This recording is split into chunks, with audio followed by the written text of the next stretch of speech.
устраивает, не устраивает, потому что очень долго ремонтируют, очень долго мучают нас. Мы здесь уже мучаемся 8-9 месяцев на вот этой дороге. Тянут непонятно чего. А качество дороги? Качество ужасно, сами видите.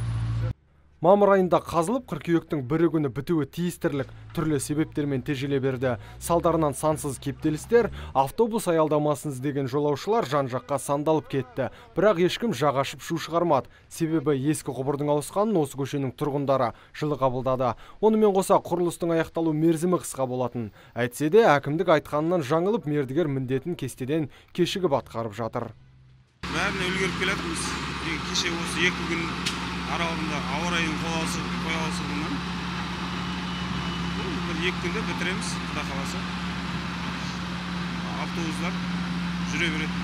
Жолдың баяу жөнделіп жатқанынан жаяу жүргіншілер зардап шегуде, әсіресе қарттар мен балаларға қиын. Себебі құрылыстың кесірінен жол белгілері байқалмайды. Дегенмен мердігер бұл проблеманы шешуге асығар емес. Кестеден кешіксе де сапалы асфальт төсеп береміз дейді. Жол азабын тартқан халық болса, көшенің көркін емес, көліктің еркін жүруін қалап отыр. Қазір біз білмейміз. Оны қыс көрсетеді. Қазір енді мына қап-қара болып тұр ғой. Ертең бір қыста белгілі болады. Оны енді қазір ешкім мұны жақсы деп жаман деп айтамайды. Себебі қазір әдемі, құрғақ.